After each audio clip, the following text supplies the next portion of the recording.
Bom dia, turma! E hoje começa o nosso primeiro episódio do No Bullshit.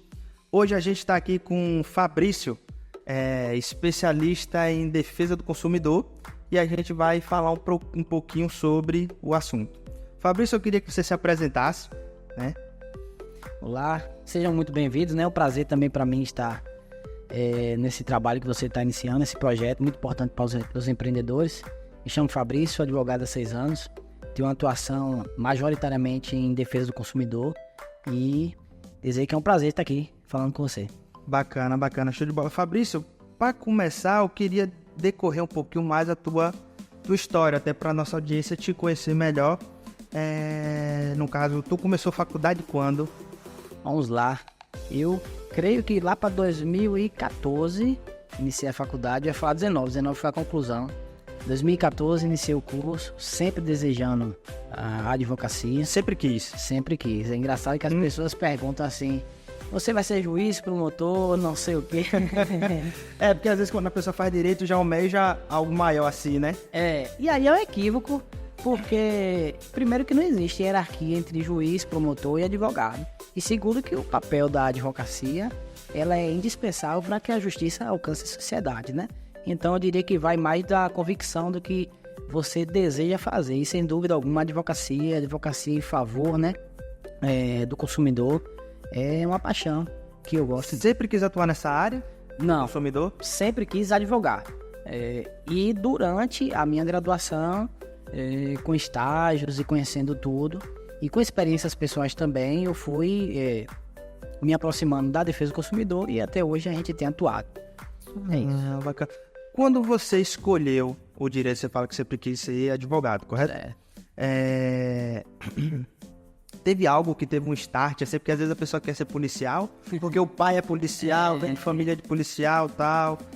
Às vezes a pessoa quer ser advogado porque a família já sofreu, assim, por não conhecer os direitos e tal. Tem alguma coisa assim por trás ou...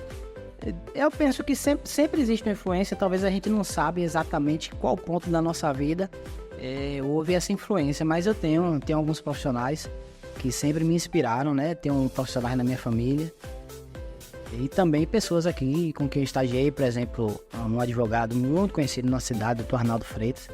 Sim. Que, sem sombra de dúvida, uma das minhas influências durante a minha graduação. Eu pedi a ele a vaga de estágio, estagiei com ele.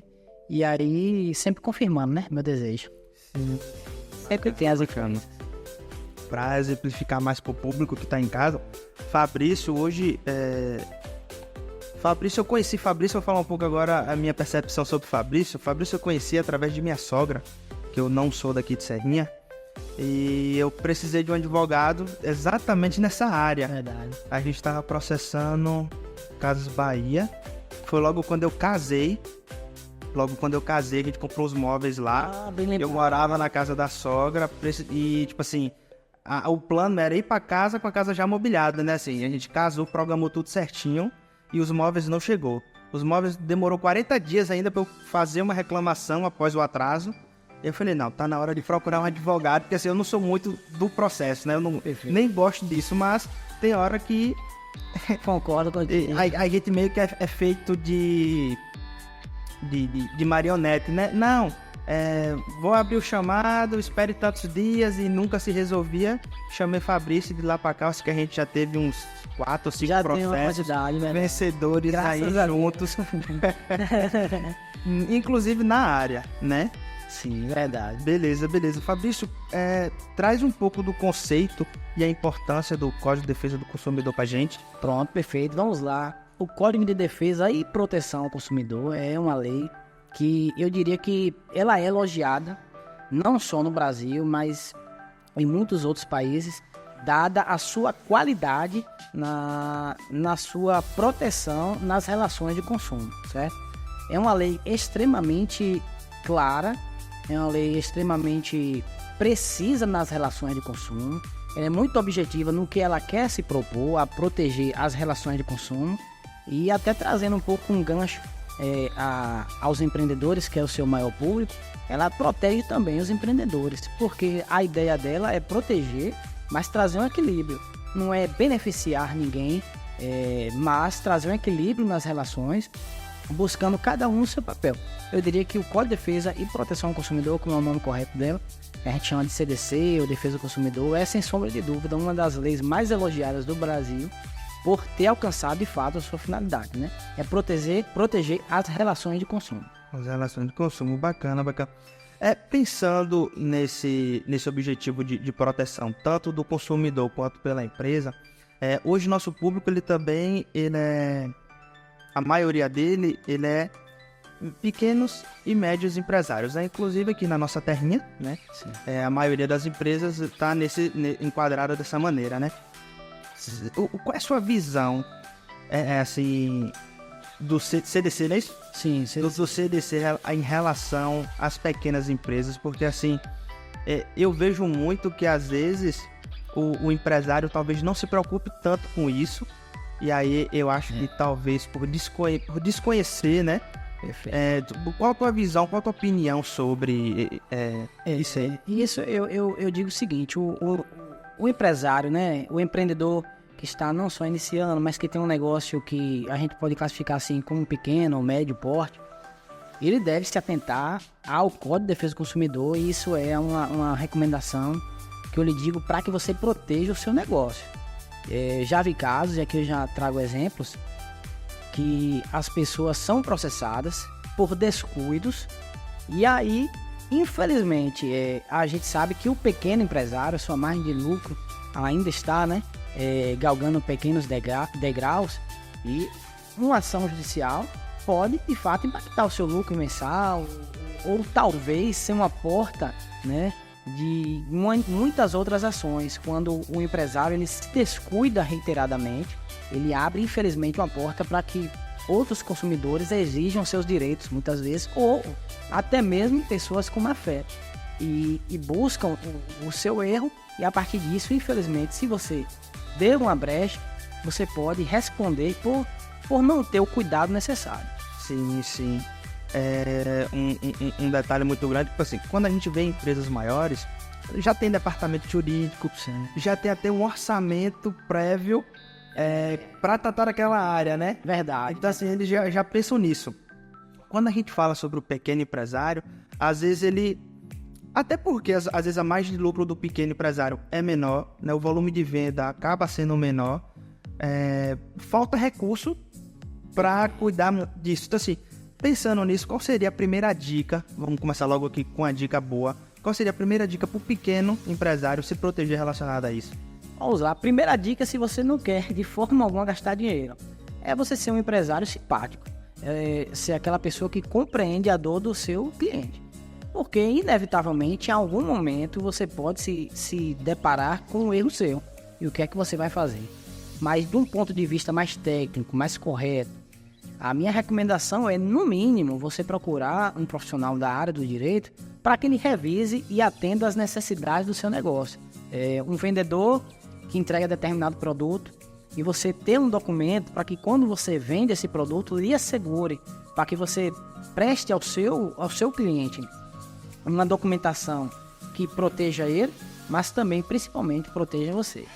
Eu diria que talvez esse pack de contratos, né, ou de documentação para lhe preparar, compreendendo a rotina do seu trabalho, a rotina do seu empreendimento, seja talvez o guia inicial para lhe proteger de uma boa dor de cabeça lá na frente. Entendi. Boa dica, Fabrício. Com base nessa dica que você deu, me ocorreu um detalhe. O colaborador, tudo que ele faz com o uniforme da empresa, dentro do horário comercial, dentro da empresa, claro, a empresa responde. Sim. Né? Pensando nisso, se a gente acaba fazendo uma contratação e não faz um treinamento adequado, e esse funcionário oferta, não de má fé, mas por despreparo, um produto que na prática ele não é dessa maneira, a pessoa acaba abrindo margem para também... Sim, com certeza. O treinamento da equipe é importante. Existe uma regra no Código de Defesa do Consumidor chamada de responsabilidade objetiva. Eu vou explicar para vocês o que é. A responsabilidade objetiva significa que você vai responder pelos erros ou falhas no seu empreendimento, independente de culpa. o consumidor, se ele sofrer algum erro, né, por conta de um colaborador seu, infelizmente, né, você vai responder.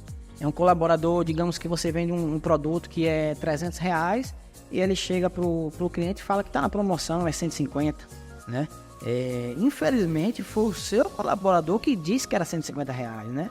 E aí a gente tem no Código de Defesa do Consumidor o chamado princípio da vinculação à oferta. O que é isso? O que você oferece, você se vincula a ele. Se você promete que vai vender por R$150, inevitavelmente você está vinculado à sua promessa, tem que vender. Mas aqui também eu trago uma recomendação, não, mas um alerta importante, que tem consumidores que abusam deste direito, né? Existem erros que são erros visíveis a olho nu, que o consumidor também não pode ter má fé. Exemplo, houve no site da empresa a oferta de um produto que custaria R$2.000 e está a R$15. Você sabe que esse produto nunca vai custar R$15, Perfeito. né? Mas tem pessoas que vão lá de má fé e vai exigir o cumprimento dessa propaganda. Nesse caso, existe chance do consumidor ganhar? Hoje, na minha opinião, é extremamente remota, certo?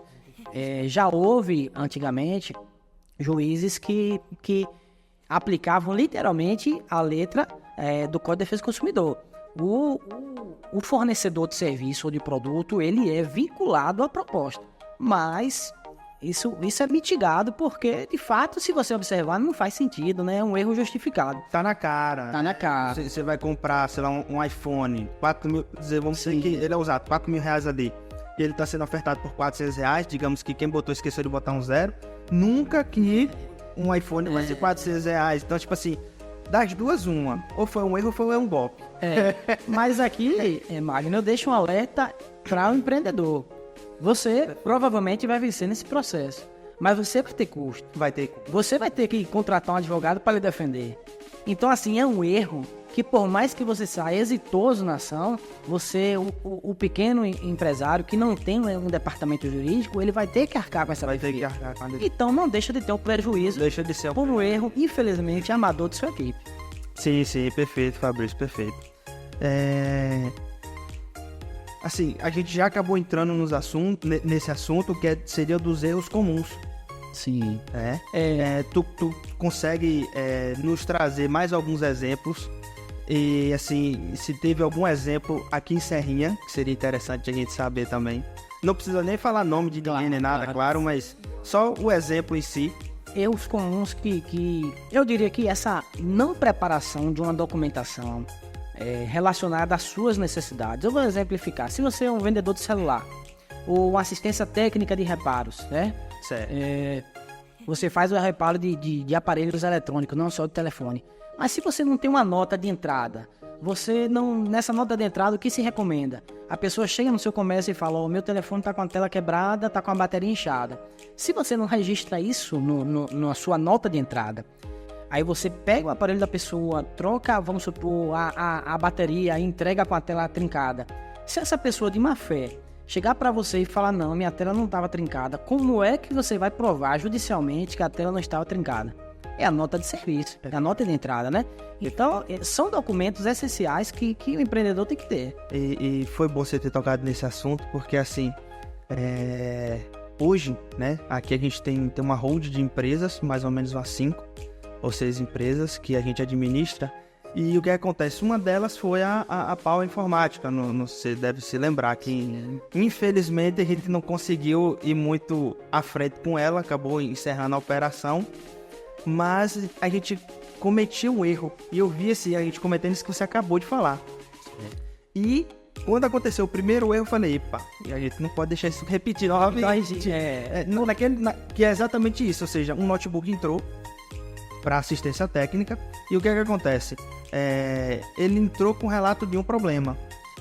Beleza. Só que aí o que aconteceu? A gente não ligou para verificar. A gente confiou na palavra do cliente, anotou isso na hora de serviço. Só que aí, quando a gente ligou, o computador tinha muito mais outros problemas que ele não relatou. Pode ser que, nesse caso específico que eu estou relatando, caiu água, caiu refrigerante no teclado. Possa ser que esse refrigerante tenha danificado mais coisas. Perfeito. Mas, quando a gente tenta ligar previamente, que nesse caso ligava. Certo. Ele ligava. O teclado que tecnicamente não funcionava. Só que aí o touchpad não estava funcionando, outras coisas não estavam funcionando. E aí quando a gente relatou isso pro cliente, ele, mas estava funcionando. E agora? Foi só o teclado que parou. E agora? E agora? Obviamente, para evitar dor de cabeça até pro cliente, que a gente preza muito pelo bem-estar do cliente e tudo, a gente falou, não, tudo bem. A gente acabou reparando tudo. E entregou do jeito que o cliente relatou que entrou, mas assim, a gente não conferiu, Perfeito. né? E agora, né, você se vê numa situação que tentar resolver para amenizar os danos, né? Que foi o que você comentou lá no início, tentar ser empático com o cliente, né? Tá? Então, foi um pouco disso ali que a gente teve, né, naquele momento, mas depois disso a gente, não, é lei. É lei, entendeu? O empresário ele tem que pensar no lucro. Perfeito. E a organização, ela é um preparativo para o lucro. Se você evitar isso, sem sombra de dúvida, o prejuízo, né, você evitando. Um outro detalhe que você me perguntou, eu lembrei enquanto a gente conversava, que é um erro muito comum nos crediaristas do comércio em Serrinha, que eles atendem a pessoa, vendem no crediário, dão para o consumidor assinar uma promissória, mas eles não preenchem a promissória. Pega apenas a assinatura. A promissória, se você abrir ela, claramente ela tem vários espaços de informações. Você tem que preencher. Se você não tem um contrato de prestação de serviço, de venda de produto, um contrato de abertura de crediário, e você acha que somente uma promissória com assinatura, sem o seu preenchimento adequado, vai lhe proteger, você pode estar também lá na frente com um problema, uma dor de cabeça, porque se o documento está lá com vários espaços para você preencher, nome da pessoa, endereço, valor, o que foi vendido, preenche para evitar uma dor de cabeça lá na frente também. Boa dica, Fabrício. Eu tenho uma pergunta de um dos nossos telespectadores, que é do seguinte: antes da gente começar aqui, eu soltei, né, um card na rede social e aí eu recebi algumas perguntas. Uma delas foi: quando a empresa tá certa? Certo. Né, a empresa tá certa, ela tá com toda a lei ali em ordem, tecnicamente, né? Sim. Mas o cliente, ele continua insatisfeito, né? Tu tem alguma dica de como a gente pode contornar essa situação?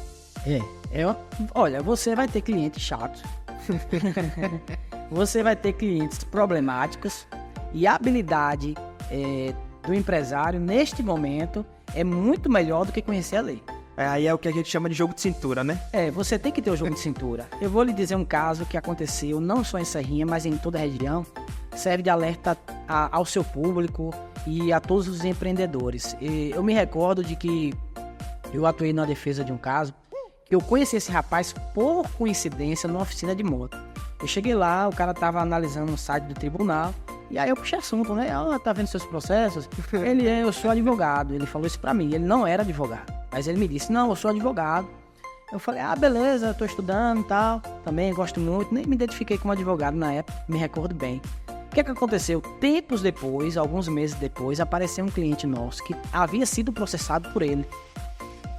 E ao abrir o processo, eu analisei tudo e falei, rapaz, esse cara me disse que era advogado, tava pesquisando os processos dele, eu vou pegar o CPF dele e vou puxar.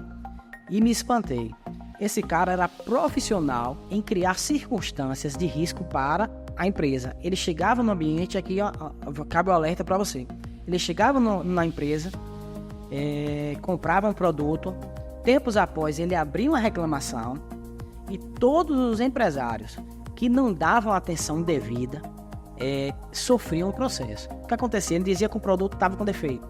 E aí o empresário, não, eu testei aqui, mas não se preparava, não tinha nada documentado a respeito disso. O que acontecia? Com a nota de reclamação, ele ia mover uma ação. Infelizmente você estava certo, seu produto estava todo correto, mas você não teve a precaução, certo? Para atender ele corretamente, e infelizmente ele moveu a ação. Quando eu puxei o CPF dele, eu percebi que ele fazia a mesma prática em Serrinha, em Riachão do Jacuípe, e mais, acho que umas 2 outras cidades da nossa região. O cara tinha mais de 60 processos. certo? Todos disso. Quantos ele ganhou, eu não sei, mas foi uma boa quantidade. Ah, com certeza. E aí, na nossa defesa, nós demonstramos isso, que o cara era o chamado litigante quanto mais. É o cara viciado em litigar, certo? Quer utilizar o aparelho judiciário para enriquecer. Quer viver disso, né? Quer viver disso. O juiz percebeu isso, a ação foi julgada improcedente, ele perdeu. Mas o nosso cliente, infelizmente, com todas as razões que ele tinha, teve que arcar com os custos da defesa. Assim, Mas assim, infelizmente, é uma despesa, mas que poderia ser muito pior. Imagine, o cara lhe pede uma condenação de não sei quantos R$1.000, e existe uma regra nos processos, que é que quem é processado tem a obrigação de rebater corretamente todos os pontos da reclamação. Se você não rebate, é porque você está concordando. E aí, é a necessidade de uma defesa técnica para amenizar os danos. rapaz, que coisa, viu? E o pior é que isso acontece muito no Brasil, né? Acontece. A nível Brasil. Infelizmente. A gente conhece até alguns blogueiros famosos que parece que vivem disso também, né? Então, assim, só para finalizar essa sua pergunta, o que é que você deve fazer? Você está preparado documentalmente? Você sabe o roteiro do seu funil de vendas, né? Você sabe todos os procedimentos que vai acontecer, desde a oferta até a conclusão do contrato. Prepare tudo. Chega o cliente, por mais problemático que ele seja, se você tiver tudo demonstrado documentalmente, provavelmente esse cara não vai conseguir, né, ter qualquer indicativo para lhe mover uma ação. Então você já está protegido. Ô, Fabrício, num caso desse aí, tem como a gente fazer a pessoa que está processando pagar as causas processuais? Vamos lá. As custas aqui? A lei, o que é que a lei diz sobre isso, né? Quando é demonstrado indiscutivelmente a má-fé, essa pessoa vai ser condenada. Na verdade, é bom esclarecer o seguinte para os ouvintes, né? Os processos judiciais, eles podem, dentre as muitas divisões mais relacionadas à defesa do consumidor, eles podem ir para as chamadas pequenas causas, e hoje utiliza outro nome, que são os juizados cíveis, ou o procedimento comum, que é o chamado vara civil, né?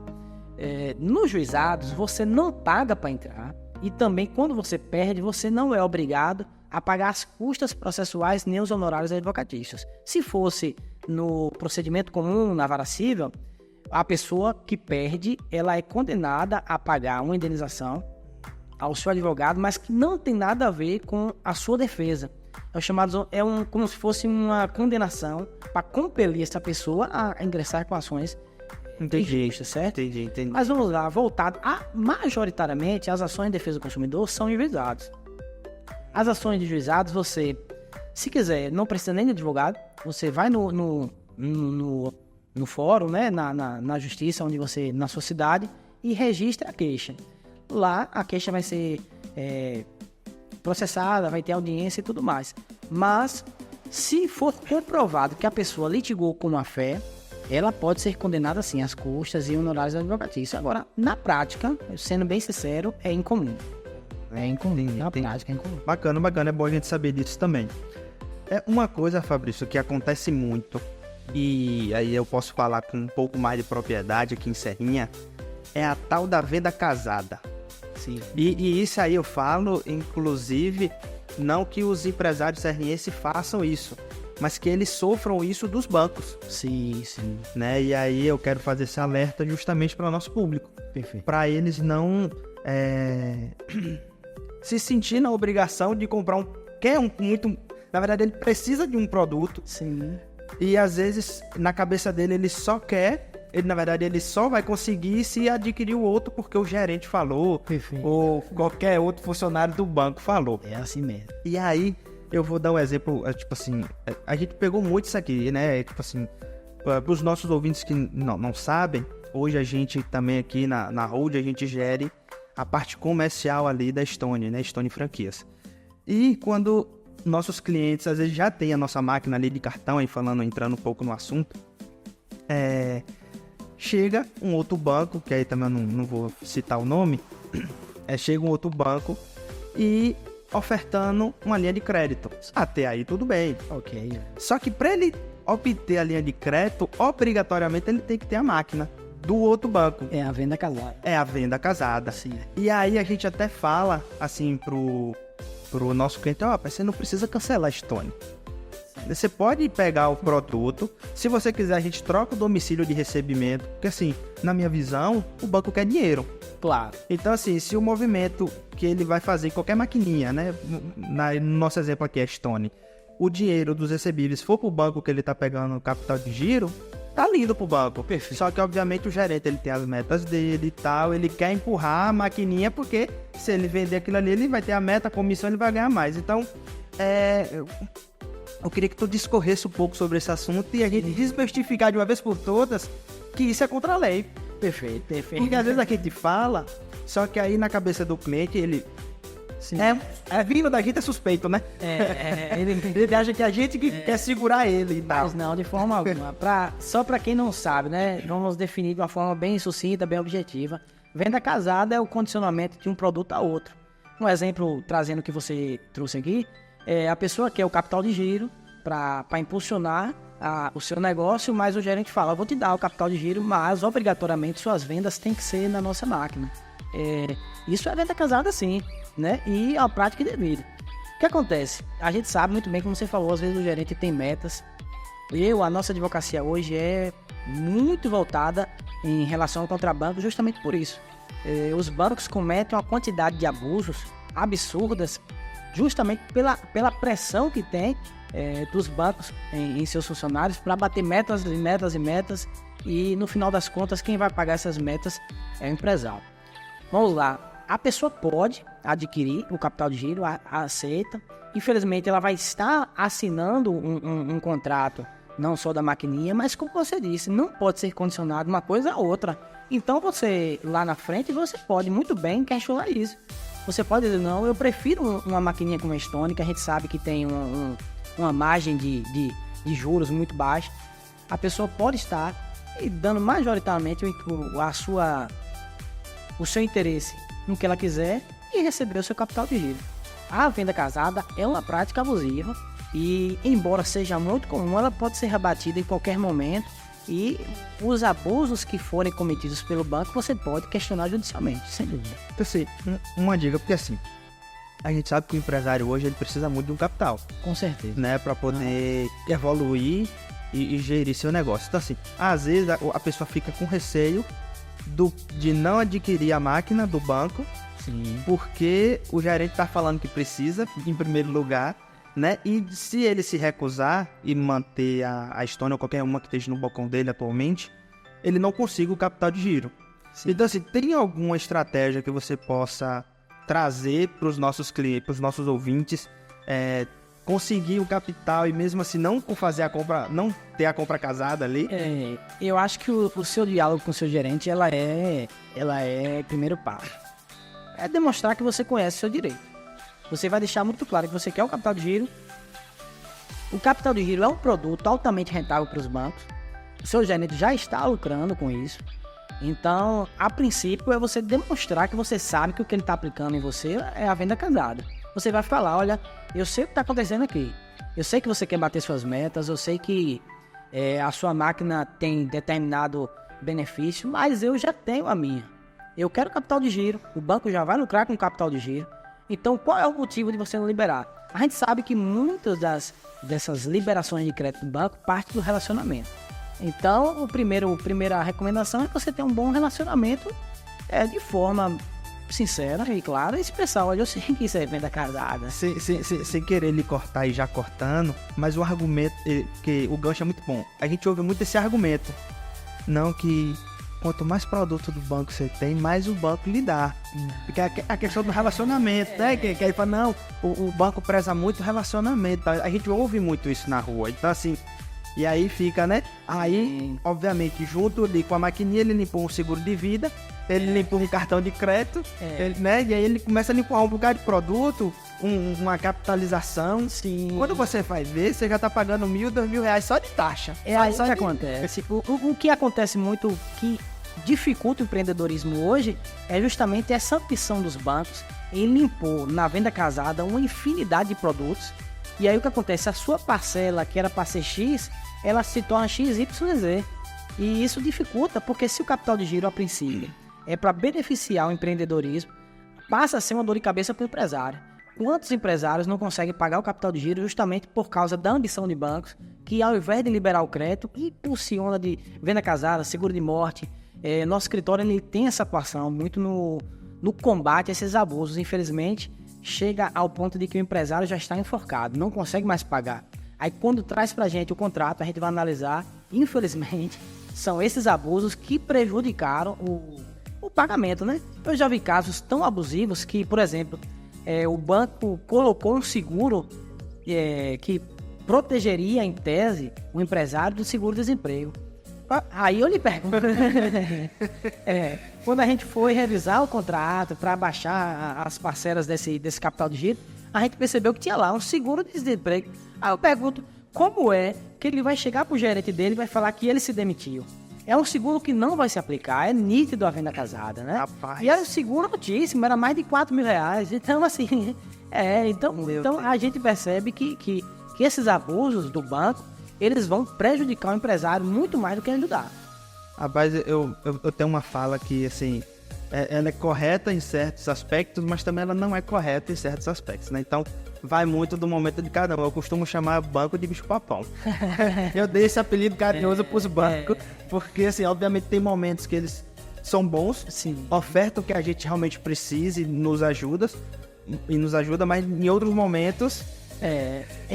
Eu digo o seguinte, às vezes, quando chegam clientes relacionados a empresários que querem justamente discutir isso comigo, eles falam, eu estou negociando com o gerente. Olha, entenda uma coisa, o gerente, ele pode ser seu colega, mas ele não é seu amigo, porque quem bota comida na mesa dele é o banco, não é você, entende? Então ele está a serviço do banco, ele tem que cumprir metas do banco, ele tem que cumprir o horário para o banco, ele tem que vender produtos que o banco exige.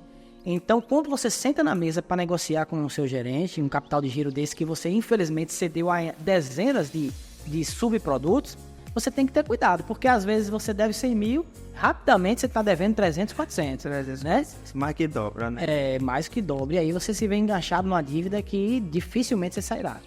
Puxando esse gancho de bancos, hoje a gente também vê muita coisa, sabe o quê? A falta de clareza nos produtos ofertados também. Você contrata achando que é uma coisa e na prática é outra. E aqui eu vou trazer um exemplo, que é o seguinte, quando isso a gente pega muito, a gente tá, todo dia a gente visita pelo menos uns 80 comerciantes aqui de Serrinha, né? Eu acredito que todos os comerciantes de Serrinha nos conheçam hoje, né? Graças a Deus, vai fazendo esse trabalho de formiguinha, a gente já tá aqui há 4 anos fazendo esse trabalho e a gente vê muito isso, que é o quê? A gente chega para ofertar, né, nosso produto pro cliente ali, e o que acontece? O cliente ele fala, minha taxa é X, só que a gente sabe que muitas, não todas, claro, a gente não pode generalizar, mas muitas empresas escondem taxas. Sim. E o que acontece? Na cabeça dele, ele tá pagando, vamos supor ali, 2% de crédito para receber antecipado. Quando a gente olha no portal, realmente está lá, débito 1%, crédito 2%, os parcelados tantos por cento. Certo. Só que assim, dentro do segmento de adquirente, a gente tem o MDR e a taxa RAV. A taxa RAV é a taxa de antecipação. MDR é a taxa padrão, que essa que seria a que o cliente iria receber com 30 dias e conforme as parcelas. Só recapitulando aqui para os nossos ouvintes entender. Quem é um pouco mais leigo e tal. Então o que acontece? A taxa que está mostrando no aplicativo do cliente é somente a MDR. Já que ele está me dizendo que ele recebe todo dia, no caso, né, de forma antecipada, tinha que ter a taxa RAV ali, a taxa de antecipação, e a gente vasculha no aplicativo e não acha. Não encontra. Não encontra. Então, às vezes a gente vai na maquininha para tentar simular, para tentar extrair, a maquininha tem uma tecnologia mais defasada, não simula. O aplicativo também não tem um simulador.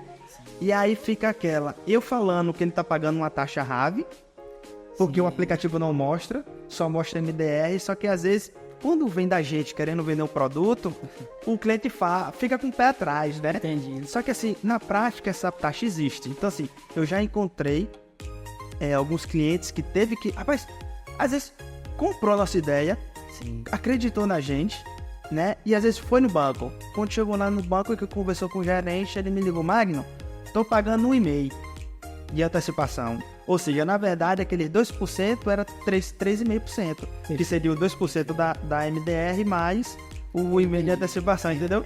Então, tem muitos aplicativos. Eu também não vou ficar falando o nome, mas claro, se alguém chamar a gente, quando eu estiver postando, chamar a gente na DM, eu falo. Né? Então, assim, isso também contraria o CDC, não é isso? Com certeza. Assim, primeiramente, o que é que o Código de Defesa do Consumidor traz a respeito disso? Ele busca trazer a transparência. O consumidor, ele tem o direito, necessariamente, de compreender o que é que ele está comprando e o que ele está pagando. Mas a gente sabe muito bem que, algumas das vezes, o vendedor, se for falar com transparência tudo que ele está lhe impondo, dificilmente você vai adquirir, né? Então, o que é que ele faz? Ele camufla essas despesas para que você ache bonito o produto dele e adquira. Mas a gente tem que ter a compreensão sempre, né, para o seu público em especial, que o empreendedor, ele busca lucro. E muitas dessas taxas aí estão ceifando o lucro dele. É compreender que essas taxas que você não enxerga, mas estão lá, estão talvez adiando seus sonhos, estão adiando a ampliação do seu negócio, estão tardando os seus desejos, né? Muitas das vezes você está enriquecendo quem? O banco, que lucra bilhões por ano, né? Então fica a atenção aqui. Você tem o direito de transparência. Vou até ensinar aqui para vocês o que é que você pode fazer caso o seu gerente se negue a lhe dar os contratos. Que muitas das vezes você chega lá no banco, vai contratar a maquininha e tudo mais, ele lhe dá uma dezena de papéis que você não vai ler. Ninguém lê. Vamos ser muito transparentes a isso. Até porque a gente não tem a paciência de ler 20 páginas, 30 páginas, né? Com certeza. Natural. Mas você tem o direito de pedir esses contratos, pedir a cópia e se negar, o que é comum se negar, você pode se fazer de 2 meios. Primeiro, registrar a reclamação no portal do Procon, tem na internet, ou no próprio Banco Central. Você joga no Google reclamação Banco Central, você vai direcionar a reclamação direta contra o seu banco, e em 10 dias eles entregam tudo que você quer. Já aconteceu o caso de clientes meus que eles estavam negando de todos os jeitos, não entregavam. E eles não vão dizer que não vão entregar, eles vão pedir o prazo, 10 dias, 20 dias, 40 dias, e a partir disso vai tentando vencer você com o tempo. Você registra essa reclamação no site do Banco Central, em 10 dias no seu e-mail, você vai ter tudo que você pedir. Só para embasar e reforçar isso que você está falando, recentemente eu precisei de alguns contratos também de um banco aqui, pedir ajuda a Fabrício. Fabrício, o que é que eu faço aqui com o Fabrício? Fabrício me deu exatamente essa dica, né? É assim, o que é que aconteceu? Eu fui na agência, a agência falou, você solicita por e-mail, que é para ficar tudo registrado, me mandou e-mail, anotado no papel, cheguei em casa, mandei e-mail, pedi, solicito, tal. E assim, passou 30 e poucos dias, eu não tive nem resposta, nem de bom dia, nem de boa tarde. 30 dias, né? Foi. E aí, foi aí que eu entrei em contato com o Fabrício falou, não, faça uma reclamação no Banco Central, né? No Banco Central, isso. Oxe, 3 dias eu recebi. 3 dias eu recebi. Manda até flores. Foi rapidinho, né? E aí, eles ainda pediram desculpa e falaram que caiu no spam. Que meu e-mail tinha caído no spam, né? Enfim. Não vou entrar no mérito. O primeiro erro aí, né? Se você me permite, ela deveria lhe dar o contrato lá no ato do seu atendimento. Tá no sistema. Não tem dificuldade. Os bancos são bilionários, os bancos têm uma estrutura invejável para qualquer empreendedor. Eles têm no sistema deles com muita facilidade a cópia do seu contrato. Não dá porque querem ganhar pelo cansado. A verdade é essa. A gente também tem um outro apelido aqui, assim como a gente chama os bancos de bicho-papão. Nem todos, claro. Mas assim, a gente também costuma falar que tem dinheiro infinito. Com certeza. É para não acabar mais. É para não acabar mais. É dinheiro para não acabar mais. Pois é. Fabrício, nosso papo ele foi muito proveitoso. Até aqui eu gostei demais do que a gente conversou. Acho que tem muitas dicas aqui para os nossos ouvintes. A gente vai estar postando os cortes aqui durante a semana. Mas eu queria que você pudesse concluir e dar alguma dica final assim. Pronto. Primeiramente, quero agradecer mais uma vez a oportunidade de estar falando para o seu público. Falar sobre a proteção do consumidor é um prazer para mim. Eu tenho muito prazer. A gente milita nessa área há alguns anos, sabendo que a defesa combativa ela traz justiça para a sociedade, né?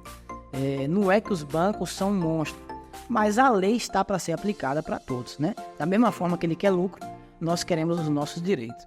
se você me permite trazer dicas, o que é que eu posso dizer? Primeiro, retrocedendo ao início da nossa conversa, entenda o seu negócio, entenda a sua venda, entenda o seu funil de vendas e a partir disso trace a necessidade de documentos. Procure um especialista, se necessário, para estar trazendo para você uma segurança jurídica no seu departamento de vendas. O seu comercial está bem estruturado para evitar dor de cabeça. Segundo ponto, revise os seus contratos, né? Se você tem contratos com bancos, enfim, está com medo de ceder uma nova maquininha, como foi a pauta talvez principal desse dia, e não tenha medo, traga a cópia dos seus contratos, revise, não tenha medo de migrar, porque o banco ele não tem sentimentos. O que é que eu quero dizer com isso? O banco não tem sentimentos, ele lhe vê como uma oferta de dinheiro. Se você pedir o cancelamento de uma máquina hoje porque você tem uma opção melhor, lá na frente ele não vai ficar magoado com você, ele vai querer você de novo, porque o que você traz para ele é lucro. Os juros são suficientemente grandes para os bancos ao ponto de ele não ter ressentimentos com você. Então minha sugestão é, primeiro, estruture o seu comercial, tenha uma forma organizada dos seus produtos e a forma de vender. E em relação a seus contratos, né? Não tenha medo de migrar porque você está vinculado a uma venda casada. É óbvio que você tem que procurar alguém especializado para lhe orientar, lhe recomendar, mas não tenha medo. Dizendo o seguinte, se o seu propósito no comércio, um deles obviamente é ter lucro, o seu crescimento pessoal, o crescimento da sua família, então não tenha medo de quando chegar um vendedor da Stone e falar, olha, eu tenho uma máquina que vai lhe trazer, né, um juro justo. Não tenha medo de você certamente aceitar isso com medo de repressão do banco. Não tenha medo. Você tem que pensar primeiramente no seu bolso, no seu negócio, né? Com certeza. E assim, a gente puxa um pouco a sardinha por da Stone porque a gente tem intimidade, mas na verdade qualquer uma, né? Claro. Qualquer uma que chegar ofertando um bom produto. E agora cabe também o cliente ter um pouco de malícia, porque assim, você fez um alerta muito bom. E eu queria fazer também um alerta aqui para os nossos ouvintes, que é o quê? A maioria das empresas, como é que funciona? A maioria das empresas, ela cede uma taxa com base no seu faturamento. Só que muitos vendedores não relatam isso. Ele vai chegar, porque tipo assim, aquele cliente que tem um transacional mensal de 10 mil, ele vai ter uma taxa. Certo. O que vai ter transacional de 50 mil, outra, o de 100 mil, outra, e assim sucessivamente. É a mesma coisa, você chega ali no açaí para fazer a compra, tá logo ali na glândula, né? Na glândula, no standzinho ali, né? Que se você comprar um produto, é um preço. Se você comprar 3, já é outro, já é mais barato. É o direito de informação. Isso, e assim sucessivamente. Então, muitos vendedores chegam no cliente ali que vende 10, 20 mil, só que ele não é de forma clara e oferta a taxa mais barata que ele tem. Só que a oferta mais barata que ele tem é para um cliente de 100 mil. Entendi. Tá entendendo? O que é que vai acontecer? Aí na cabeça dele ele tá com a taxa matadora. Isso o cliente, né? Na visão, o vendedor tá me ofertando um produto muito bom, né? Muito abaixo do que a concorrência me oferta. Só que na verdade não se aplica, aquele né? produto não é para ele. Aquele produto é para um cliente que vende 100, 200 mil. O que vai acontecer? A reprecificação. Sim. Mais cedo. E aqui, se me permite, eu vou trazer um adendo e na verdade, um aconselhamento para você que é empresário quando se vê deparado a isso. O Código de Defesa do Consumidor, em relação ao empresário, aqui abre um alerta, porque o Código de Defesa do Consumidor não é para o prestador de serviço, mas sim para o destinatário final. Existem entendimentos dos tribunais que você, com um banco, pode ser considerado consumidor. Mas aí, o que eu trago nesse alerta? Pode ser que não. E existe uma paridade, talvez interpretada pelos tribunais, que você aceitou o contrato. Você aceitou essa taxa por maldade, né? Por vício, e de fato isso é uma forma de anular um negócio, o vício de consentimento, o erro substancial, que é o quê? O vendedor mente para você, fala que você vai ter uma taxa, mas você não fatura 100 mil, como é que você vai ter a taxa de 100 mil, né? Perfeito. Mas isso gera uma bola de neve. Como é que você vai provar isso lá na frente, né? Então, assim, o nosso aconselhamento é ter cuidado. Se o caso, né, de você estar fazendo isso, é solicitar mais uma vez a cópia do contrato, para você não se enganchar, né? Tá pagando. Isso, e no caso, outra dica. Normalmente, quando um vendedor faz isso, é um vendedor de uma máquina que é vendida. Entendeu? Isso não... Porque não tem o contrato. Entendi. Não tem o Não contrato, tem, aquele né? contrato que assina, pesado. Porque se você compra a máquina, às vezes não tem o contrato, e aí o vendedor ele faz isso. Obviamente, o vendedor tá pensando ali só na comissão dele. Claro, Claro. E ele, assim, desculpa o termo, mas cagou pro Eu entendi. consumidor Ele decidir. quer a comissão em vida que segue. Em vida que segue, exatamente. Independente se aquele cliente ele vai usar só Entendi. 40 dias, só que às vezes pro cliente, ele comprou a máquina é dele, vai perder o dinheiro. E na frente ele vai ter que comprar outra máquina. Ou comprar, ou alugar, ou seja lá qual for a modalidade que... Outro plano, né? Exatamente. Então assim, a gente se depara muito também com clientes que não gostam de contratos.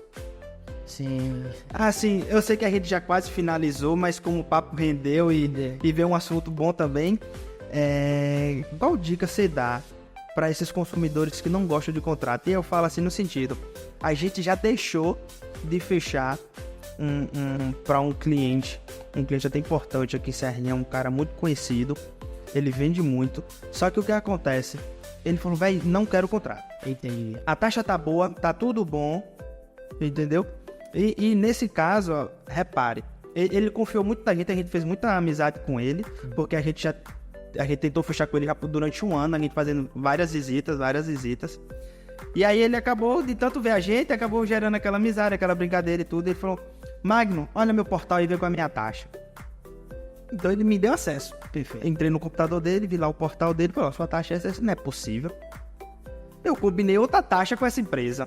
Então assim, Tá vendo? de cara já tinha mudado, não sei quanto tempo tem que tinha mudado, a gente não tem essa informação, mas eu sei que tava diferente. Nesse momento ele se estressou e deu margem pra gente entrar. A gente conseguiu uma taxa melhor, só que o fato de o contrato fez ele não assinar. Ele falou, não quero o contrato. Talvez, assim, é um erro dele, a gente aconselha que não desconsidere o contrato. O contrato é para proteger todas as partes envolvidas. É nela que você estabelece o que é bom para você e o que é bom para ele e define os limites também das obrigações de ambas as partes. E meu aconselhamento é que você aceite o contrato para sua proteção. E vou até trazer o exemplo desse mesmo empresário aqui. Se ele está pagando a taxa a mais, né, do que foi combinado, e ele tem em mãos o contrato, ele pode solicitar a devolução de todas essas taxas a mais. Imagine fazer uma auditoria aí, se ele vende bem, quantos anos ele está pagando a mais, e porque foi combinado uma determinada taxa. Se ele faz a auditoria, certamente ele receberia de volta um bom valor. Mas ele precisa. Qual é a carta na manga para ele receber esse valor de volta? Como é que ele vai afirmar que a taxa combinada não é aquela, se ele não tem um contrato? Ele precisa do contrato. O contrato é para proteger todos os envolvidos. Protege todo mundo. Ele estabelece as obrigações e todos os seus limites. E assim, uma dica boa também, relacionado a o que você falou sobre a devolução das taxas, é o seguinte. Hoje, a gente tem um produto, assim, a gente confia muito no que a gente vende, né? Claro. E a gente tem um segundo produto, que ele é um auditor de taxas. Existem vários no mercado, né? E hoje a gente tem um que a gente oferta de graça para o nosso cliente. De graça. Um auditor de taxa desse, empresas grandes como Magazine Luiza e outras, paga R$60 mil por mês para ter uma solução dessa. E a gente oferta isso de graça para o nosso cliente, para ele ter a transparência do que o nosso produto está de fato cumprindo com o que foi combinado. Então, para resumir, o que esse produto faz? Isso a gente pode ceder para clientes que é Stone e não Stone também. O que esse produto faz? A gente vai lá, faz o cadastrozinho rapidinho, né? É um portal web e a gente cadastra as taxas da adquirente dele. E toda venda feita na adquirente, esse sistema confere se o valor recebido de fato é a taxa combinada. Vocês dão uma auditoria gratuita para... Uma auditoria gratuita. E audita várias empresas e audita retroativo. Isso é excelente. O que é interessante. Algumas empresas não abriu pra gente. As principais no mercado tem, mas existem algumas que não. E aí a gente abre aquela pulga, deixa uma pulga atrás da orelha, que é o que? Levanta aquele questionamento, né? Por que não abriu pra gente se auditar? Sim. Com certeza, né? Né? Tipo assim, a gente não precisa nem falar muito. Então, assim, Você tá trazendo um benefício pra ele, né? Então, exato. Então, assim, se ele se garante no produto dele, claro, claro. por que não permitir ser auditado? Eu entendi, Né? perfeito. Então, assim, existem algumas empresas que não permitem, existem algumas empresas que só cedeu 30 dias retroativo, tem empresas que cederam 6 meses retroativo, né? E é isso. Então, assim, você que é um cliente Stone hoje, que talvez divide balcão, ou que não é cliente Stone, mas quer esse produto e tá ouvindo a gente, tá assistindo a gente no YouTube ou em qualquer outra plataforma, e quiser conhecer mais sobre esse produto, manda uma DM pra gente, que a gente manda o contato de um agente nosso para lhe fazer uma visita e lhe apresentar esse produto, porque isso é uma carta na manga. E eu recomendo, eu tô conhecendo agora, recomendo, até porque trazendo mais uma vez o que a gente tá enfatizando, o empreendedor ele quer lucro. E você, sem ver, tá deixando o seu lucro ir pelo ralo. E detalhe, recentemente agora a gente fez a parceria com o iFood, a gente audita o iFood também, então você que é dono de restaurante, Excelente. porque é o seguinte, além dessas modalidades tradicionais, débito, crédito parcelado, o iFood, a gente também audita os vouchers. E aqui eu vou contar um exemplo, você já deu alguns exemplos, agora vou dar um exemplo aqui bastante interessante, que é o seguinte, um cliente nosso, dono de posto de gasolina, ele aceitava aquele voucher, aqueles vouchers de frota e tal, né? E aí o que acontece? Ele foi lá no sistema dele e alterou o domicílio bancário, onde iria receber os valores. Beleza.